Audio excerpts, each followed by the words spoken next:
Okay, so I'm going to try to phase that out of my whatever for the next 25 minutes or half an hour, and try to just focus on our stuff, and then we'll come back to I'll come back to the reality in a few minutes. So thank you all for coming to study with me, and may we all know better times quickly. Okay, last time when we began Masechet Gittin, we did one sort of introduction, which was the question of what a get is and the extent to which it is just some sort of technical document, or the extent to which it actually reflects something much bigger about the taking apart of the Marechet Nisuin, about getting married or getting engaged and married is one entire set of halachic. It's a halachic category, and a get is not just some sort of technical, or it might not only be just some sort of technical thing, but katavla, right, that he has to write to, but also that it reflects something much bigger. What I wanted to do today, before we start the Gemara, I don't think we'll have time to start the Gemara, is just explore for one other element of the introduction, which is getting divorced a mitzvah. So we mentioned last time the Mishnah in the last page, and we noted already, the first Mishnah and the last Mishnah kind of could have switched without anybody blinking an eye. Right? The first Mishnah is Hamebi get mi medina tayam. If one brings a get from far away, then do you have to say b'fanei nechtam? It's actually a mitzvah midirabanan or din dirabanan. You have to say b'fanei nechtam, and next time we'll address why you have to do that. But before, and the last Mishnah talks about what are the ilot, what are the reasons someone can get married, right? You remember some people said, if you only, there was Mahoga Beit Sham, Beit Hillel, and Rabbi Akiva. I think we read the Mishnah even, right? Whether matzah by avrat davar, only if he finds some sort of, right, that's Beit Shammai's position, only if he finds her, engaging in infidelity, or if he finds just anything wrong with her, and when I feel even if she just burns his food. And then the third opinion is like, even if he finds Isha Naim, so those are the reasons, right? Even if he finds someone more beautiful than her, he can just get divorced. That doesn't really play to the question of, is it a mitzvah to get divorced? And I think the first place we would look to say, is it a mitzvah? Do we count it in the 613? I think the first indicator we would have is, do you say a bracha? We know you say a bracha on Kiddushin, if we use that as an example. And when you get married, you say a bracha. We'll talk about that bracha in a few minutes. But would you say a similar bracha when it comes to gerushin? And the fact that there is no bracha might indicate that, of course, this is a tragedy, and I don't think any of us would be, too thrilled about saying asher kicham mitzvot to get divorced. But whether it's a mitzvah or not might be indicated by the bracha or not. We'll see that in just a few minutes. So I just want to go through some of the sources that relate to whether it's a mitzvah or not, and that will come up also in terms of how one writes a get as well. So if one looks at the Rambam, you might remember, because we've done this many times before, when you look at the Rambam, before we open up the Rambam in the Mishnah Torah itself, there's two other places we always want to look. One is the Sefer HaMitzvot, which is, the list of 613 commandments the Rambam wrote. He wasn't the only one in the medieval period. That was like a trend started in the Gaonim, in the late Gaonim. Sadia Gaon also has a very long poem where he enumerates the 613 mitzvot. You might remember that 3 giant volume set of, someone's not on mute, so please put yourself on mute. So that's one place we would look, the Sefer HaMitzvot, where the Rambam enumerates the 613. The second thing is in what's called the Kotarot, which is the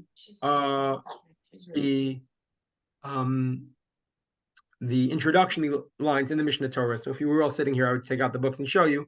Instead, we'll just look at it. So in Hilchot Gerushin, the Rambam says, Hilchot Gerushin, yesh bichlal shtei mitzvot. There's 2 mitzvot of Gerushin. Echad mitzvot aseh, v'hu sheyigaresh et hamigaresh b'sefer. Now that's very, very interesting. It's very fascinating. There's actually 2 things here. One is that the Rambam puts the mitzvah on the migaresh, yigaresh hamigaresh. But the second thing is the Rambam, and this is not atypical of the Rambam, but the Rambam actually talks about the mitzvah not as there's a mitzvah of Gerushin, but there's a mitzvah of Legaresh bis sefer.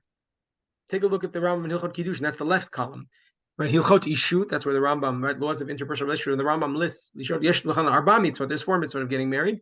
Shtei mitzvot aseh, shtei mitzvot lo taseh. V'zero pertan. I just listed the first one. Lisa isha, not to get married. I think if the Rambam just said to get married, that would have been fine. All of us would have said, okay, there's a mitzvah to get married. There's a mitzvah to get divorced. Again, mitzvah to get divorced in certain circumstances. But the Rambam doesn't list the mitzvah of divorce under certain circumstances. He says the migaresh, when he comes to get divorced, has a mitzvah legaresh b'sefer, and when it comes to get married, there's a mitzvah lisa isha b'ktuba v'kiddushin. right? You see, in other words, the Rambam talks about mitzvot. The way he enumerates mitzvot is by their technical details, not just by the theory of mitzvot, right? In the Sefer HaMitzvot, the Rambam lists the mitzvot as well. He has two mitzvot, one mitzvah legaresh and one mitzvah lekadesh.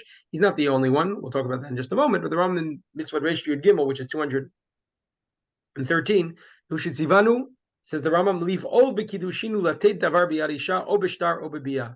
Right, there's a mitzvah to basically engage in intimacy, right, in the context of kiddushin, or to give the woman money. That's how I understand it. V'zohi mitzvat kiddushin. Right? So there is a mitzvah to do this, right? Again, latet davar biyarisha o b'shtar o b'biyah. That's not the ketubah, right? That's just a mitzvah, right? To get married. Why the Rambam doesn't mention kesef here is a problem b'fnei atzma, right? Why the Rambam thinks kesef maybe is derabanan or has some sort of anchor in the doraita, but it's not a doraita itself, right? Unlike kesef kiddushin b'shtar, kiddushin b'biyah. By contrast, or maybe. Right, and I think this highlights the contrast. Look at the contrast when it comes to Gerushin and Mitzvah Garesh Kavbet, 222, 5 mitzvah later. He says, Shetzivanu the Garesh Bishtar, again, note, Bishtar, Al Kol Panim, Kishkin Yirtzel Garesh, when someone wants to get married. So the Rambam doesn't, at least in the Sefer Mitzvah, possible like Beit Hillel, Beit Shammai, or Rabbi Akiva, that it's when you want to do this or how you want to do this, whether it's you find another woman or she burnt your food or she was engaged in infidelity. When the person wants, they can get married. But again, note the contrast, right? The Rambam always talks about the details, right? The garesh, the mitzvah is not legaresh, it's legaresh bishtar, right? You have to use a document. That's the mitzvah, as far as the Rambam counts. And I'll just show you by contrast, if I can figure out a way to control my thing here. I think I put this here. Yeah, here. Look at the contrast. I brought here two other Rishonim who enumerate the mitzvot, the Sefer Mitzvot Gadol and the Sefer Mitzvot Katan. I just did that for fun. Right? But the Sefer, right? One is the Sefer Mitzvot Gadol is Rav Moshe of Kusi. He's a rabbi in Provence. The Sefer Mitzvot Gadol, I don't remember who wrote it. Forgive me. I'm losing my Ashkenazi talents, my medieval Ashkenazi thing. But look, when in the Sefer Mitzvot Gadol country lists it, he says, Mitzvah aseh lekadesh isha bekesef o b'shtar o b'biyah. That's pretty similar to the Rambam. V'kulam be'idim, he adds that. K'mo sheshanu b'tchilat masachet kiddushin. Right. When it contrasts, if you go down in the Smag, when he lists gerushin, he doesn't say mitzvat aseh. This is the bottom right. He doesn't say mitzvat aseh legaresh isha. He says v'yayin lo timtza chen beinav v'katav la sefer kritut v'nadav v'nadav v'shalchav v'dov mikra zeh alalem lo ikarei gerushin. Or he's mitlabeit a little. Is this a mitzvah? Can we talk about a mitzvah legaresh? Or, right, you see the difference in formulation? It doesn't say, if he had said, like the Rambam said, mitzvah legaresh isha kishen yirtzeh, then it would have been exactly like the Rambam. But he has a different formulation. Right? He starts off with the pasuk, and then he says, from this pasuk we learn, ikarei kiddushin. He doesn't even talk about mitzvah kiddushin, even though he counts it as a mitzvah. So does that mean he's like not counting it as like a masem? It's not clear to me exactly what he's doing. Right? In contrast, and if you want to just see the contrast to that, forget about the Rambam, look at the left-hand side. Again, a different rabbi, same period, also a moneh mitzvot. When he counts mitzvah, he says, lekadesh et ha'isha, right? Ki yichtiv, ki isha, right? V'gam b'nei Noach, also for non-Jews. When it comes to legaresh isha, he also says, legaresh ha'isha, d'chtiv ki matzah be'avat tavar, v'katav sefer kritut. So you see here, the contrast is very, very stark. That in this smak, at least in this volume, right, you don't have that. Even though he counts it as a mitzvah, but he doesn't mention that there's a mitzvah legaresh, and that could be for a lot of reasons. Is it a mitzvah because you need, unlike, in other words, when you get married, so you make a decision, but here the decision to some extent is imposed upon you. Is that why he doesn't think it's a mitzvah to do it, right? Because something happened, right? Or is it just incidental? Do you not make so much of this? I don't know. Maybe it's hard to figure this out. By the way, I will tell you that I did look, just for intellectual honesty, this differentiation I heard from Rabbi Rosenzweig, but when I looked up in the front of this Sefer Mitzvot Katan, there's like an introduction where he lists, before he tells you all the mitzvot, like the Ram, he just like has a counting, and there it does say mitzvah lekadesh isha, legaresh isha. So I wasn't sure about this, but definitely in the context, there is a stark difference between this and the Rambam, at least if you take this seriously. And it goes to the question of, how do we view gerushin? Is gerushin like getting married? And again, getting married has its own nuances, right? In other words, where exactly is the mitzvah? and is the mitzvah pru revu? Is there some other mitzvah? All that being said, there's definitely some sort of difference here. Anyway, the best way to indicate or to figure this all out is to ask ourselves about the bracha. The fact that we're lacking a bracha in Gerushin, and I'm not the one who brought that up. The Rishonim already bring up the fact that there's no bracha in Gerushin, and they use that as an indicator to say something. So most of the Rishonim, most of the material here is on the bracha of Kiddushin, not the bracha of Gerushin. So there's 3 or 4 famous texts that you just have to know. Yeah, they have to be in your pocket all the time. So I just brought them for you. One is the Ritva in Psachim. Why this comes up in Psachim is not our issue right now. But the Ritva in Psachim says, and again, I'm sorry we're not being more interactive today, but my time is limited, and also I want to try to get through this at least in the short time that we have. In other words, my head is limited, right? So the Ritva says as follows. B'Yushalmi Amar, Kol mitzvot kulam mevarech over la'asiyat. And you have to make every bracha before the before you pick up a lulav, you have to make the bracha. That's why we keep the etrog upside down, right? For those who we're doing that last week, right? Chutz min tkiyah, okay. Except for tkiyah shofar, why he says you don't have to make the bracha before? Not for our needs right now. Someone will remind me next year before Rosh Hashanah, and I'll come up with a reason why that is. But you can try to think about it. I'll just give you one explanation simply. Anybody want to guess why you don't have to make a bracha before tkiyah shofar? Why wouldn't you make a bracha before tkiyah shofar, even though before you pick up a lulav you have to? Somebody makes a bracha before tkiyah shofar. No, we do that. We do it before tkiyah shofar. Yeah. But he says you don't have to make it before tkiyah shofar. Oh, I see. Why does he say that? Anybody want to take a stab at that quickly? Because the mitzvah is a sound. Yeah, fair. Very good, Michael. Excellent. Correct. Maybe the show Baltokay won't be able to blow. I'll say it even farther than you, right? Whereas maybe he won't be able to do it. If he's not able to do it, so then you couldn't do the mitzvah. In other words, when you're holding a little etrog upside down, it's one thing. But here the mitzvah is not the shofar itself. The mitzvah is the shmiya. So you might not be able to be shomeh, and therefore you don't do it. Okay, that's one thing. But then we get to v'yesh omim af minat chutz minat kiddushin. I'm back to the text here. Some people say you don't make a bracha erusin, the bracha before erusin, because af minat kiddushin, sorry, minat bi'ila. Right? Sorry, only in kiddushin when you're going to go right the intimacy route. But some people say, I'm sorry, I got the text all a little off. But Kiddushay Kesef Ishtar, you would make a bracha before. So claims the Ritva. In other words, he claims 2 things here. One, that there's a Birchat HaMitzvah, right? Asher Kidshanu Mitzvotav Tzivanu, before Kiddushin, and that would only be made before Kiddushay Kesef or Ishtar, but not before Kiddushay Bila. Again, we can think about why. Says the Ritva, doesn't seem that that's our Talmud, the Bavli. Not one person mentions a bracha. Now, by the fact that he says not one person mentions a bracha, seems to indicate that he thought that the Yerushalmi meant that the bracha they were talking about, I know that's a lot of, right, is not the bracha we do. It sounds like he thought there was a bracha called Asher Kidshanu Mitzvotav Tzivanu Lekadesh Ta'isha, or Al Mitzvat Kiddushin, or something like that. Right? Do you see that? If that's the case, that's already a whole different world. He says our Bavli doesn't do that, but the Yerushalmi seems to do that. Right? No one ever heard of that bracha. He's not talking about what we do today. We do a different bracha called Asher Kidshanu Mitzvanu Ala Arayot V'asar Lanu Et Arusot. A very, very strange bracha. That's not a regular birchat ha-mitzvah. Okay?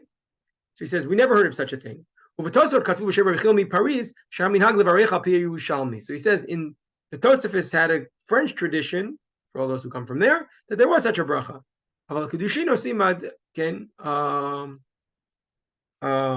He says, that's all the case. Then he brings another example. So he says, "Aval kiddushin oseba maaseh gadmur la tiral pi ayidei chupa la Yisrael l'kol ha'olam v'lama lo yivarech aleh." Ella, right? He says, I don't understand why we shouldn't make a bracha on kiddushin. Ella shaminhag machriya, and therefore he says we shouldn't make a bracha. Okay. By contrast, so he seems to have a bracha of mamash birchat mitzvah that he knew about. Okay. By contrast, the Rosh in Masachet Ketubot, and this is already going to get to the Rosh in Masachet Ketubot, which is kind of the contrast to the Ritva. He says, "Asher kishamu stavat tzivanu al harayot." Says the Rush. Right, again, the Rush traveled from, just to remind you, he traveled from Provence area to Spain. His son is the tour already. He was writing the tour in Spain, right, in the end of the 14th century.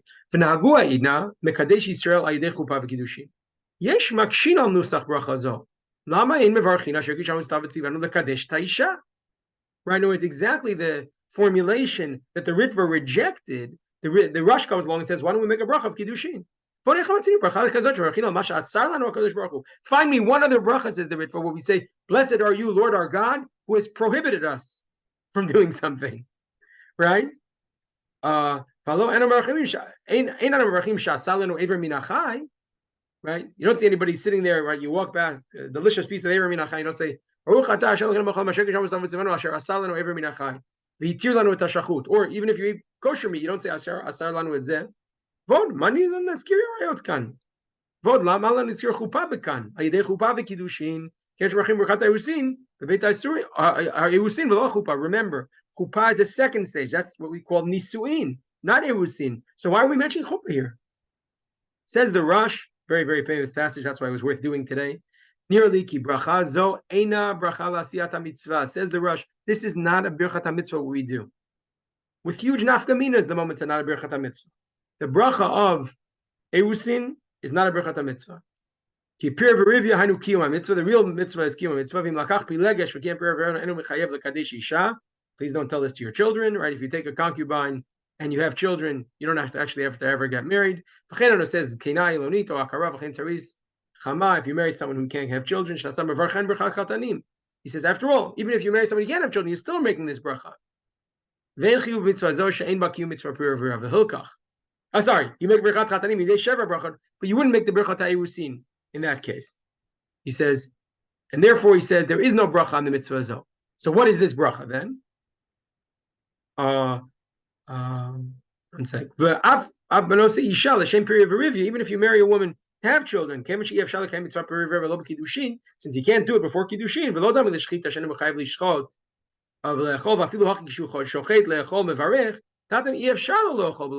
there you make a bracha as you can't possibly. You make a bracha on the shchita. Here you could have children without Kiddushin, therefore this is not a birchat mitzvah.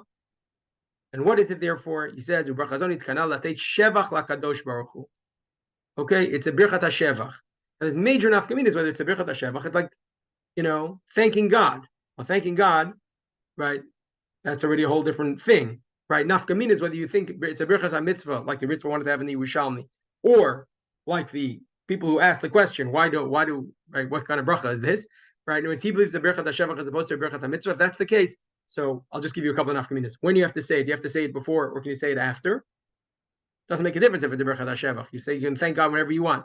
Who has to say it? There's a big set of tshuva. Rav Moshe has a tshuva about this. Who's responsible to say the birchat ha'erusin? Is it the chatan?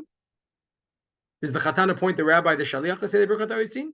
Can the bride say birchat ha'erusin? If it's a birchat hashevach, theoretically anybody can say it. It's a mitzvah on the kahal, right? If on the other hand it's a birchat hamitzvah, then really the chatan should be saying it. If the rabbi is saying the bracha, then he should have to do it. All this brings us to a text that will be. I'll just show you one other. Right, this question about who, how you view this, whether it's a birchat hashevach, might be a machlok between the Rambam and the Ravid, very, very quickly. But then I want to get to the gerushin part also. The Rambam says in Perek Gimel Kav Gimel. These are all basic texts. Right, so there we see the Rambam. The mitzvah is on the guy or his shaliach. The Rambam says that's to be over l'asiyatan. The Rambam clearly thinks the birchat ha'erusin is not a birchat hashevach; it's a birchat mitzvah. You would never say that about a birchat hashevach. Says the Ravid, what?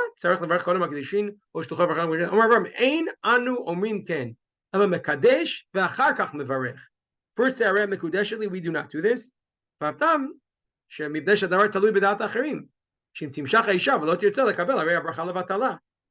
Let's say you put the ring on her and she says, no way, I'm not interested. She says, shut up, I'm not interested.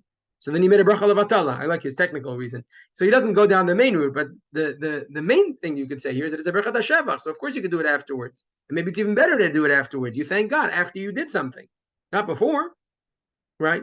All of this is the basis for really one line that I want to do in the Rashba.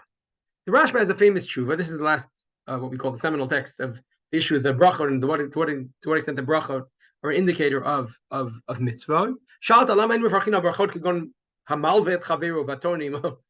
Famous question. I lend you money. That's a mitzvah to lend you money. Why don't I make a bracha? Right? I see you have a flat tire. I stop. Before I see you sitting there on the side of the road and I say, hey, Baruch Atah Hashem, right? We don't do that, right? So tshuva zeh she'ela mukavet davar she'amdu alav harishonim. This is the Rashba talking, right, in the 1310s, right? V'nistabchu bo harbe mipnei ma mevarchim al miktzatan ve'en mevarchin al kulan ve'ezo she'mevarchin aleh ve'ezo she'en mevarchin aleh. No one really knows, he says.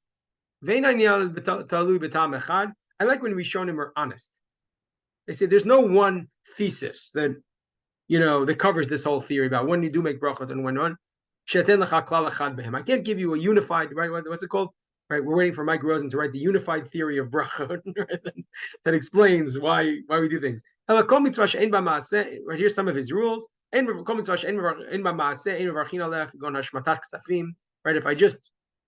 the loan is canceled, we don't make a bracha. We don't do it if it's not completely contingent upon me. That's the Ravid that you just heard about. So you wouldn't make a bracha mitzvah on that, right? Because, right, it might not happen. Kigon, he gives some examples. Matnot aniyim, let's say I give tzedakah, I don't make a bracha. Not because, right, because it's talui b'dat achirim. This is just like basic text you need to know, right? Or it's whether he wants the money or not. Halva'at tadalim, if I lend someone money. Etinat tzedakah, v'ha'anaka, right, a gift that I give to the slave when he leaves. Since it's talui b'dat achirim, I don't make a bracha. I'm just doing this text because even though I'm going to take 2 more minutes, just because I think it's a very important text to know. If it's not up to me, but I have to, I have to go to judgment in court. So then I don't make a bracha because that's also talui b'dat achirim.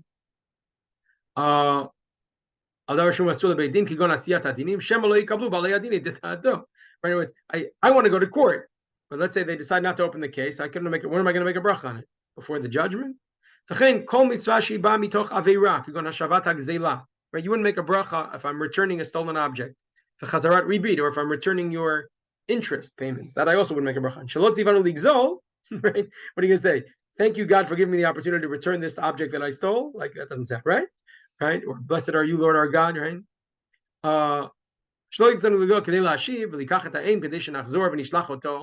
Right?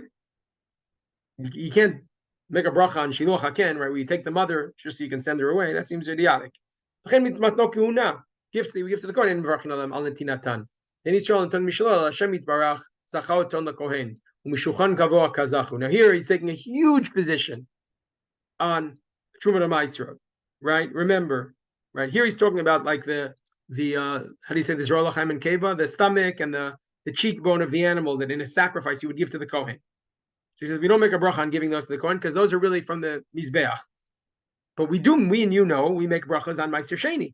We make brachas on Ma'aser Rishon and Truma and all those things, right? Afri Truma to Ma'asrot, which is already you're taking a position on what are you? Is that yours that you're able to give to the Kohen, or is that really the Kohen's that you're just giving him access to? So he's taking a position there. He's aware that he's making a position there. Not for now. Unetinat shekel b'shana, giving a shekel every year. We don't do it. That's all from God. Aval al pidyon haben. So very interesting. He's aware of the complexity of this. How on pidyon haben do we do? Let's make a bracha. What do you mean? That's also the Kohen's, right? Umasrot. In other words, he's aware that Meiser is a problem. Mevarech al hanetina. Sorry, sheino mevarech al hanetina. I'm not making a bracha on giving it. Ela hafrashav al pidyon shetluyim bo, but rather on the separating it. Okay, that's not for now, but those are words. Them's fighting words, right? We give a whole shiur just on those 10 words, right? And Maser is not. You're not making the bracha on the netina, but on the hafrasha. I thought Meiser and Truma were about the netina. Okay, all this background for the next time. you don't make a bracha on a mitzvah that its basis on a mitzvah. Kagon chalitza or yibum. Sha'ikar mishum pirya v'rivya. V'hino mitzvah al pirya v'rivya. Okay, now realizes that he's gotten himself into trouble a little, right? Because he says it's only related to pirya v'rivya, but isn't, having children, but isn't kiddushin? Okay, he's aware of that problem also. And then he says, v'chein al gerushin. Having gotten to yibum and chalitza, let me tell you about gerushin for a minute. We're not going to make a bracha on gerushin, and here he's going to take a middle position. Mishum diyesh miktzat gerushin shehin ba'avera. Kigon shalom matzah ba'ervat davar.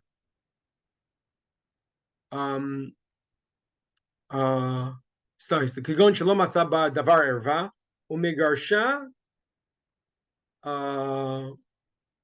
sheshanui hamishaleach.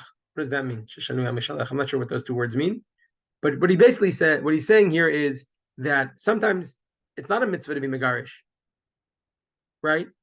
If you don't find, again, he seems to be passing, not like the Ram. The Ram said before, you can be megarish, ratzah megarish legarish.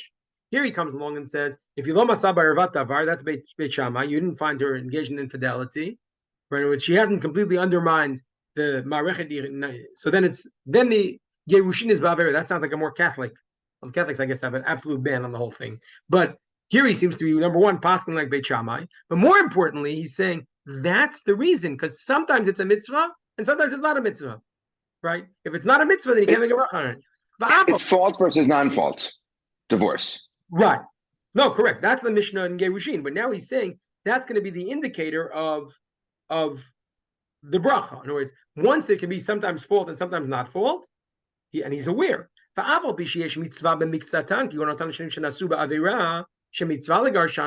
a Kohen marries a grusha, for argument's sake, or whatever, Kohen Gadol marries an almana, or someone marries a mamzeret, so they have to get divorced, right? It's a mitzvah for them to get divorced. All right, 1 second, sorry. So even though sometimes it is a mitzvah, so again, he chooses an extreme place where it is a mitzvah. It's a mitzvah to get divorced, not because of their personal relationship, but because of the pgam, the how do you say that? The problem that's in the creation of the relationship. The flaw. Right. What's that? The flaw. The flaw. Right? It's a flaw in the relationship, but no, it's a halachic flaw, not a personal flaw. Right? No, it's until now we were talking about personal flaws. She burnt his food, or she engaged in infidelity. Here he's talking about a halachic flaw that exists, merosh. And again, engaged in infidelity, we don't know how far she went. Like, were there eidim there, or was it just he told her not to be with somebody else? That's all the Mishnah. But again, the part that's more interesting to me is that he says, when we have to choose bracha or not bracha, we see sometimes it's a mitzvah, sometimes it's not. And he says, lo plug rabbanan legerushin shivrach miktzat gerushin v'lo yivrach miktato. The rabbi said, don't make a bracha. If sometimes you don't have to make a bracha, so all the time don't make a bracha. They don't want to make that differentiation. So again, what we've seen today is two things. And again, so what we've seen today, let me summarize. Is it a mitzvah to get divorced? So most of the Rishonim count it as a mitzvah to get divorced, but there is some sort of problem or challenge, not only about the no-fault divorce. Again, the starting point is that last Mishnah, right? Do you get divorced for one of the three reasons? Matzah ba'ervat davar, matzah ba'davar, or even if you found someone more beautiful than her, right? That's the starting point. But from there, we went to the Rambams, and we saw the Rambam has... So is it a mitzvah to get divorced, or mitzvah to give a get? That's a good... so the Rambam that's a better way to say it, Mark. The Rambam says it's a mitzvah to give a get, right? But he does say, again, coming up to the top again, Shi'garesh ha'megaresh b'sefer. That's a better way to say it, Martin. I like your formulation better than mine. It's not that it's a mitzvah to get divorced with a get. It's a mitzvah to get divorced with a get. Nekuda. As opposed to the other Rishonim who say it's a mitzvah to get divorced. They just count it as a mitzvah. But in terms of what kind of mitzvah, so here we saw two different formulations in the smag and the smag, right? Either mitzvah lekadesh, what's what I want to do? Mitzvah lekadesh isha, or, right? Or legaresh ta'isha, right? In other words, to get divorced, right? It's a mitzvah just to get divorced. In other words, we count it as a mitzvah. But in the smag, it's a little different. He doesn't count it as a mitzvah. He says, Shilcha mi beitom mikra zel amanu ikarei kiddushin. The mitzvah is like a general category. It's not like a mitzvah ma'asit. It's just the details are a mitzvah somehow or another. But he seems to have he might have a different conception of what mitzvot are. From there, in terms of how seriously we take this mitzvah, so then we saw that if we can contrast it to Kiddushin, we saw the issue of bracha might be a big issue. We saw three approaches, either that the Yerushalmi had in the mitzvah, had a bracha, Asher Gisham Stamvaton Lechadesha Isha. The Rush, who entertained the possibility that Asher La'asalanu Tarusot is the Birchat HaYerusin, is the Birchat HaMitzvah, and then the Rush rejects that in the end, and he says, this isn't the bracha, right? This is the Birchat HaShevach. Bichlal, it's a totally different type of bracha, and we talked about a couple of nafkaminas between those approaches. That being said about Kiddushin, what would you say about Gerushin, right? Depending on whether you think it's a mitzvah or not, that might be an indicator of, if it's a mitzvah, a birchat mitzvah, then maybe you'll say it's a similar type of birchat mitzvah, and you should require a bracha and gerushin. Not that I found any Rishonim who say that. The moment you say it's a birchat shevach, you're much more open to the possibility that when do we bless God when something? How did I say this? I'm going to say balabatish, right? When something good is going on, when you're being mefarek something, when you're taking something apart, then you don't necessarily have to make a bracha anymore. Not like the Russia's explanation, which is. It's not like what I said when you're taking something apart. It's not a birchat hasheva. He says yes, it's a birchat mitzvah. You won't make a birchat mitzvah on gerushin. Why not? Because sometimes it's a mitzvah and sometimes it's not a mitzvah. Right, a middle category between, let's say, the Rambam and others. It's sometimes a mitzvah, sometimes not a mitzvah. He says what I'm suggesting is that no, you don't make a bracha because it's a birchat hasheva. The moment it's a birchat hasheva, it's both nisuin and gerushin are. Mitzvot, I'm going to actually take one step further and say they're mitzvot that enable, right? These mitzvot are not maaseh mitzvot, and this is the point I think the Martin was coming to. This will be my last line for today. These are not mitzvot like picking up a lulav, if you will, where you accomplish the mitzvah right away. These are mitzvot that enable you to do something else. Nisuin enables you to have children, intimacy, etc. Right? Enables you to move forward. And gerushin also enables you to move forward, right? It's not, but it enables you in a different way. It unpacks it. It takes apart as opposed to building, right? One builds, one, takes apart. And in that sense, they have a shared theme. But then, if it's a birchat hashevach, it would make more sense to do that birchat hashevach when you're building and not necessarily when you're taking apart. So that might be an explanation, an alternative explanation of why we don't make a bracha on gerushin in addition to the Rashba. Okay, I did my best given the crazy circumstances. Thank you for being with me this morning. It gave me a little strength as well. And may we share better times. And Amir Hashem will continue next week with the beginning of the Gemara and particularly Reish Lakish's line, which is, how do people give testimony in court? If the Torah says, this is the basic question I want you to think about. What does the Torah say about witness testimony? Al pi shnaim edim or al pi shlosha edrim yakum davar, right? You need witnesses. So Reish Lakish comes, right? So how long before Reish Lakish? So how can you, right? So we're going to talk about, can someone who's not allowed to speak, are they really allowed to give testimony? And if they're not allowed to give testimony as we paskin, so then how can we trust a shtar? Like, how does any shtar work? And how does it get work? And how can that possibly be functional given that you need to have real testimony? So I was hoping to get to there today, but we didn't. Well, next week we'll start that as we read through the first Gemara. If you want to prepare, just read there the first 2.5 or page and a half of Gittin until Gimel Hamad Aleph. Thank you and have a great day. Shkaya, thanks. Sure.